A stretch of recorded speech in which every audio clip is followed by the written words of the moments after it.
Om Sai Ram. Reflections of chapter 18 and 19 Hindi.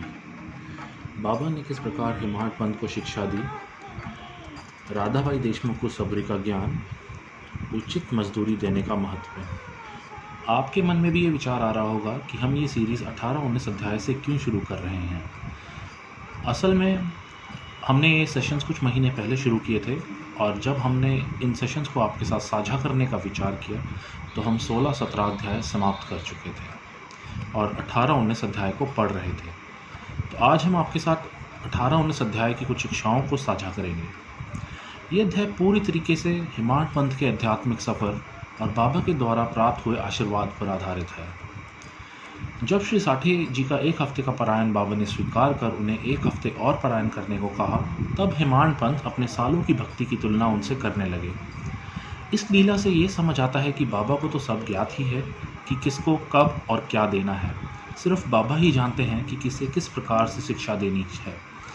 सभी भक्तों का गंतव्य एक ही है, परंतु मार्ग अलग अलग हैं और हर भक्त के भक्ति मार्ग का समय भी अलग होता है। कुछ भक्तों को भक्ति मार्ग में सालों चढ़ना पड़ता है, जबकि कुछ भक्तों की भक्ति कुछ समय में ही स्वीकार हो जाती है। इस लीला को समझने का एक और तरीका ये है कि हम अपने जीवन में कभी कभी इस प्रकार भटक जाते हैं कि अपने विचार और ऊर्जा सिर्फ दूसरों से अपने आप की तुलना करने में भस्म कर देते हैं, जबकि सबका अपना अपना भाग्य और कर्म होता है। इस बेकार में किए जाने वाली तुलना से किसी का क्या फ़ायदा। सिर्फ बाबा ही जानते हैं कि हमें क्या मिलना चाहिए और कब। बाबा हमें मार्ग तभी दिखाते हैं जब हम पूरी तरीके से तैयार होते हैं, और अगर थोड़ी देर हो भी रही होती है तो बाबा हमसे सबरी की अपेक्षा रखते हैं।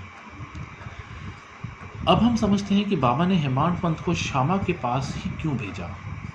ये लीला भी हमें एक प्यारी और बहुत अनोखी शिक्षा देती है कि इस बात से कोई फ़र्क नहीं पड़ता कि आप कितने विद्वान या श्रेष्ठ हैं। कभी कभी जीवन में हमें खुद से कम ज्ञान वाले लोगों से भी शिक्षा लेनी पड़ सकती है। यहाँ पर हिमाड़ पंथ एक विद्वान व्यक्ति थे, परंतु फिर भी बाबा ने उन्हें शिक्षा के लिए श्यामा जी के पास भेजा, जो कि हिमाड़ पंथ की तुलना में कम शिक्षित थे, परंतु बाबा के एक बहुत प्यारे भक्त थे। अब हमारे जीवन में भी ऐसे बहुत से पड़ाव आते हैं जहाँ हमें हर तरीके के लोग, छोटे या बड़े, से शिक्षा सीखने को मिल सकती है, परंतु हम अहंकार में ऐसा सोचते हैं कि ये हमें क्या सिखाएगा। मगर यहाँ बाबा हमें सिखाते हैं कि ज्ञान का आगमन तो कहीं से भी हो सकता है, चाहे कोई हमसे छोटा हो या बड़ा, ज्ञानी हो या अनपढ़। इस लीला से मुझे बाबा की एक और प्यारी कथा याद आती है, जहाँ बाबा ने दास गणों की चिंता मुक्ति एक निर्धन कामवाली के द्वारा करवाई थी। ये लीला साई चरित्र के 20वें अध्याय में दी गई है। ये अध्याय हमें ऋणानुबंध के बारे में भी बताता है। हमारे जीवन में जितने भी रिश्ते बनते हैं वो सिर्फ हमारे पुराने कर्मों और ऋणानुबंध की वजह से बनते हैं।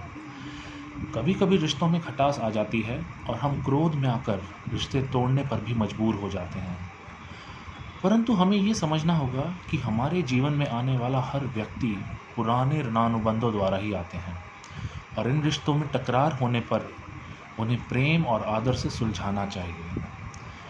हमारा हर रिश्ता अनमोल है और इन्हें सहेज कर रखने की जिम्मेदारी भी हमारी ही होती है। और फिर भी अगर मार्ग ना दिखे तो सबरी के साथ बाबा से मार्ग दिखाने की प्रार्थना करो।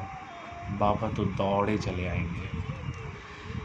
इस अध्याय में बाबा बहुत ही प्यारे शब्दों में राधाबाई देशमुख को ज्ञान देते हैं। बाबा कहते हैं, ये सबरी तुम्हें भवसागर से पार उतार देगा। सबरी ही मनुष्य में मनुष्यत्व है। सबरी धारण करने से समस्त पाप और मोह नष्ट होकर उनके हर प्रकार के संकट दूर होते रहेंगे तथा भय जाता रहेगा। इस अध्याय के आखिर में बाबा की एक बहुत प्यारी लीला का वर्णन है, जहां बाबा एक लकड़ी की सीढ़ी मंगवा के श्री राधा कृष्णा माई के घर की छत पर चढ़ के दूसरी तरफ से नीचे उतर जाते हैं। जब बाबा नीचे आते हैं तो सीढ़ी के मालिक को 2 रुपये देते हैं। वहाँ खड़े सब लोगों को आश्चर्य होता है और वे बाबा से पूछते हैं कि बाबा, आपने सीढ़ी के लिए इतने पैसे क्यों दिए। तब बाबा हमें बताते हैं कि हमेशा उचित मजदूरी या वेतन देना अवश्य चाहिए। किसी की भी मजदूरी का गलत फ़ायदा ना उठाकर हमेशा खुले दिल से मजदूरी देनी चाहिए। हम नहीं जानते कि हमारे लिए क्या अच्छा है और क्या बुरा, मगर बाबा को हमारे भूत, वर्तमान और भविष्य अच्छे से ज्ञात हैं। सिर्फ बाबा ही जानते हैं कि हमारे लिए क्या अच्छा है और कब। बाबा अपने हर भक्त की प्रकृति से अच्छे से वाकिफ़ है और उसी प्रकार बाबा अपने भक्तों को सही समय पे सही मार्ग दिखाते हैं। तो ये कुछ शिक्षाएं थी जो हमने इस अध्याय से ग्रहण की। बाबा सभी का भला करे। श्री सद्गुरु साईनाथार्पणमस्तु। शुभम भवतु। ओम साई राम।